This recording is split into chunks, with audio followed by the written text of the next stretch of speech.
नमस्कार, आप देख रहे हैं ग्रेटर जम्मू और मैं हूं आपके साथ नीतू सिंह। कुछ ही दिन में शारदीय नवरात्रे आने वाले हैं और जैसे ही शारदीय नवरात्रे खत्म हो जाएंगे उसके बाद 10वें दिन यानी कि दशहरा उस दिन मनाया जाएगा। और दशहरे में हमेशा से देखा आता है कि युगों युगों से जो है रावण, कुंभकर्ण और मेघनाथ के जो पुतले हैं वो जलाए जाते हैं।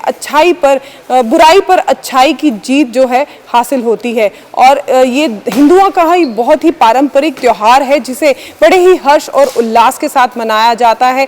रावण, मेघनाथ और कुंभकर्ण के पुतलों को जलाकर ये एहसास और ये माना जाता है कि आज बुराई पर अच्छाई की जीत हुई है। आज हम आए हुए हैं गीता भवन में, जहां पर जो है इन पुतलों को बनाने का निर्माण कार्य जो है शुरू हुआ है। और वहीं आपको बता दें कि इन पुतलों को बनाने में जो कारीगर आज यहाँ पर आए हैं, ये कारीगर जो है मुस्लिम कम्युनिटी से हैं। भाईचारे का बहुत ही बड़ी मिसाल देते हुए यहाँ पर ये काम कर रहे हैं और लगभग इन्हें 1 महीना हो चुका है इस अफीजीज को, इस पुतलों को बनाते हुए।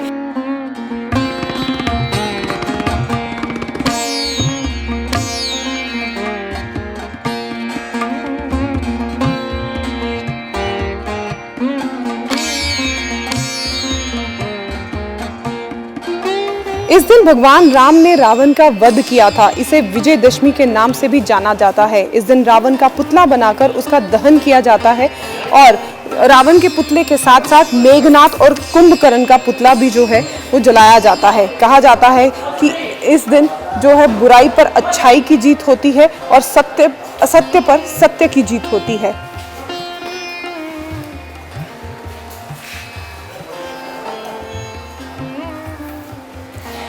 धार्मिक मान्यताओं के अनुसार भगवान राम ने रावण का वध करने से पहले 9 दिन तक मां दुर्गा की उपासना की थी और 10वें दिन रावण का वध किया था। इसे लेकर एक पौराणिक कथा भी कही गई है कि महिषासुर नाम का राक्षस, जिसने ब्रह्मा जी की उपासना करके वरदान प्राप्त किया था, वह पृथ्वी पर कोई भी उसे पराजित नहीं कर पाया था, अर्थात उसका वध नहीं कर पाया था। महिषासुर ने अपने पाप से हाहाकार मचा दिया था। तब ब्रह्मा, विष्णु, महेश ने अपनी शक्ति से दुर्गा माँ का सर्जन किया था। माँ दुर्गा महिषासुर के बीच में 9 दिन तक मुकाबला चला और 10वें दिन माँ दुर्गा ने असुर का वध कर दिया। तो आपने देखा यहाँ पर किस तरह से गीता भवन में दशहरे को लेकर इस समय तैयारियां जोरों शोरों से चल रही हैं। कारीगर इस समय आ चुके हैं और लगभग जो है इस समय तैयारियां 80% पूरी हो चुकी हैं। और ये कारीगर देश के अलग अलग राज्यों से आए हुए हैं। हर साल ये कारीगर यहाँ पर आते हैं दशहरे के कुछ दिन पहले और यहाँ पर जो देख रहे हैं आप, यहाँ पर इनके पुतले बनाए गए हैं। ये दशहरे के दिन रावण, कुंभकर्ण, मेघनाथ के जो पुतले हैं इन्हें जलाया जाएगा और फिर से एक बार असत्य पर सत्य की जीत होगी। अंसार अहमद। कहाँ से आए हैं? जिला मेरठ, तहसील सरदाना, मैनापुट्टी, यूपी से। और कब से आप ये काम कर रहे हैं? ये तो 23 दिसंबर में, हम सितंबर में यहाँ आ चुके थे और अब क्या नाम 1 महीना हो जाएगा इसको। 24 अक्टूबर का दशहरा है तो उसमें 1 महीना तो हमें लग ही जाएगा। तो हर साल आप आते हैं यहाँ पर? लगभग मुझे भी कम से कम 25 साल तो मुझे हो गए हैं। और जो यहाँ के ठेकेदार है, जो हमारे ताऊ के लड़के हैं, रिहान जी, वो उनके पापा भी यहाँ पे काफ़ी समय से काम करते आ रहे हैं, यानी 40-45 साल से यहाँ पे लग जाते हैं। तो इस दशहरे के पुतले बनाने में क्या खास तरीके की लकड़ी का इस्तेमाल किया जाता है? ये इसका ही बांस का इस्तेमाल होता है, बाकी और तो कोई लकड़ी नहीं होती, क्योंकि बांस जो है मुड़ जाता है, इसको काट पीट कर जैसे भी चाहे वैसे मुड़ जाता है, तो बांस का ही इस्तेमाल होता है इसमें। तो जब आप पुतले बनाते हैं और आखिर में जब इसमें पटाखे वगैरह भरे जाते हैं तो उस समय कितना सावधानी से काम करना पड़ता है? देखो, सावधानी से तो शुरू से ही लेके चलना पड़ता है। इसकी नाप तोल करके कि भाई कहीं से मतलब मूछें बड़ी ना हो जाए या मतलब इसके कोई कान बड़े ना हो जाए, सभी कुछ तोल नाप करके सभी कुछ चलना पड़ता है। और पहले से क्या शुरू से रहने तक इसकी देख रेख करके चलना पड़ता है। धर्म तो हम सबों के यहीं पे ही बना है, वो किसी में पैदा हो जाए उसी धर्म में हो जाए, वो उसमें ऐसा कुछ नहीं है। नहीं, हम तो सब एक ही हैं, एक ही जगह से आए, मरने के बाद भी एक ही जगह जाना होता है और पैदा भी एक ही जगह होता है आदमी। तो ये तो सोच है अपनी अपनी, अन्य हिंदू, मुस्लिम, ईसाई कोई ऐसा नहीं है, सभी एक ही भाई भाई होते हैं। और हमारे साथ में जो आए हुए हैं, हिंदू भी हैं, मुस्लिम भी हैं, सभी तरह के हैं। यानी कि 10-15 जो लड़के हैं वो मोमडन के हैं और कम से कम 30-20-25 लड़के हैं वो हिंदू के हैं और सभी तरह के हैं। उसमें मतलब ये हमारे ठाकुर भी हैं, कश्यप भी हैं और भी हैं और कितनी तरह के हैं।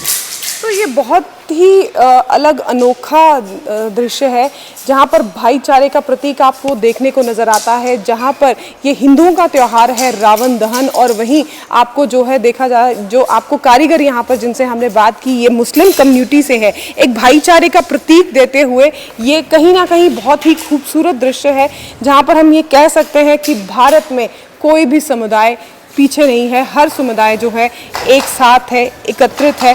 और आगे की ओर जिस तरह से ये लोग काम कर रहे हैं, कुछ इनमें से जो है कश्यप फैमिली से हैं, कुछ मुस्लिम फैमिली से हैं, कुछ हिंदू फैमिली से हैं, लेकिन जिस तरह से ये भाईचारे का यहाँ पर प्रतीक दे रहे हैं, और ये कह सकते हैं कि हम एक ही गुलदस्ते के ये अलग अलग रंगों के फूल हैं। मोहम्मद ग्यासुद्दीन इस समय हमारे साथ मौजूद हैं। ये मेरठ से आए हैं और काफ़ी समय से ये यहाँ पर आ रहे हैं। जानते हैं इनसे कि रावण जो है दशहरे के दिन ये रावण का पुतला यहाँ पर बनाते हैं, तो क्या खास तैयारियाँ रहती हैं हर साल, क्या खास तैयारियाँ रहती हैं दशहरे को लेकर? सबसे पहले मैं जम्मू वासियों को अपनी तरफ से मुबारकबाद देना चाहता हूँ, दशहरे की भी और नवरात्रों की भी। और हमें बुलाने वाली सभा है श्री सनातन धर्म सभा गीता भवन जम्मू। इस काम को अंजाम देने के लिए मोहम्मद रियान ठेकेदार की टीम ये पिछले 38 सालों से यहाँ पे आ रही है। मैं उनका दामाद भी लगता हूँ और भतीजा भी लगता हूँ, तो मुझे भी 25-26 साल हो गए हैं यहाँ पे काम करते हुए। इनके साथ हर साल आता हूँ। तो इस काम को करने के लिए हम बांस लेके आते हैं और कड़ी मेहनत से, जैसे कि बताया, हमारे साथ 50 से 55 कारीगर होते हैं। इसके अंदर 15-16 इसमें मुस्लिम भाई होते हैं और 35 से 36 इसमें हिंदू भाई, सभी धर्म के होते हैं। इसमें मैं ये नहीं कहूँगा कौन क्या है, लेकिन इसके अंदर हिंदू भाई भी हमारे साथ काम कर रहे हैं। और इस काम को अंजाम देने के लिए, जैसे कि बताया मैंने, रावण, कुंभकर्ण, मेघनाथ, लंका, हमारे द्वारा पुतले ये लेह में भी जाते हैं, श्रीनगर भी जाते हैं, और उधमपुर में, रियासी में, कटरा में, सभी जगह हमारे द्वारा पुतले जाते हैं। और जैसे कि सिटी की बात आती है, तो सिटी के अंदर सबसे बड़ा दशहरा हमारा परेड ग्राउंड का है, और उसके बाद गांधीनगर का है, सैनिक कॉलोनी है, पलोड़ा में है, और ऐसे ही अपना रेलवे का भी है, बिशना में भी जाता है, आरएसपुरा में भी जाता है। तो ये एक देखने वाली बात होती है। हमारे द्वारा जो ये पुतले बनाए जाते हैं, कड़ी मेहनत के बाद, रहना सहना, जो खाना पीना है, सब एक ही साथ है और एक ही जगह से ये लेबर है। मैसेज यही जाता है कि भाईचारे का संदेश जाता है ये। तो कितना अच्छा लगता है, आप हर साल इसी तरह आते हैं और इस तरह से दशहरे की तैयारियां करते हैं। हाँ, हमारे से सवाल होता है कि आप रात दिन एक करके दशहरा बनाते हैं और इसका दहन होता है, तो आपको कैसा लगता है?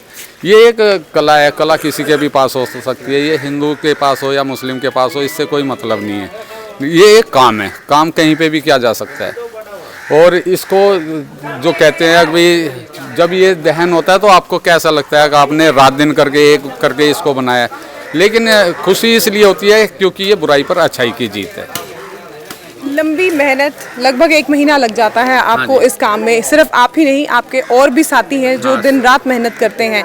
और जिस तरह से आपने बताया कि कुछ ही मिनटों में का खेल होता है जिसमें रावण दहन हो जाता है, और उस टाइम पे आपने बताया कि आपको बुरा नहीं लगता, लेकिन आपको कहीं ना कहीं अच्छा लगता है कि जो है बुराई पर अच्छाई की जीत है। लंबे समय से काम कर रहे हैं, क्या हर बार कुछ नया इसमें जोड़ा जाता है या कुछ चेंजेस रहती है? इसमें चेंजेस क्या होती है, थोड़ी बहुत कलर में आ जाती है, थोड़ा हाइट में आ जाता है फर्क, बस इतना ही चेंजेस होती है। बाकी तो ये तीनों चीज़ सेम ही होती हैं, रावण, कुंभकर्ण, मेघनाथ, और चौथी ये लंका होती है।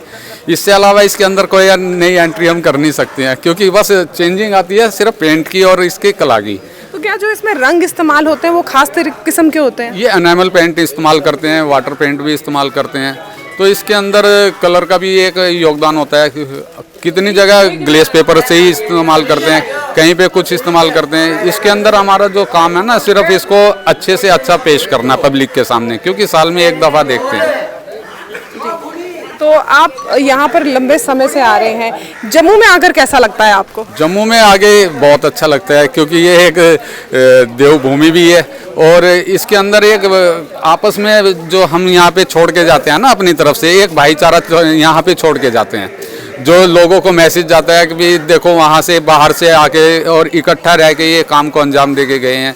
और लोगों का कितनी जगह मैंने नाम लिए हैं, सभी जगह हमारे द्वारा बनाए पुतले जाते हैं। तो भाईचारे की एक अनूठी मिसाल जो है यहाँ पर आपको देखने को नजर आती है, जहाँ पर हिंदुओं का जो विशेष त्योहार है दशहरा, उसके निर्माण कार्य में जो है हिंदू मुस्लिम एकजुट होकर एक ही छत के नीचे काम करते हैं और दशहरे के लिए जो पुतले बनाए जाते हैं उसका भी निर्माण किया जाता है।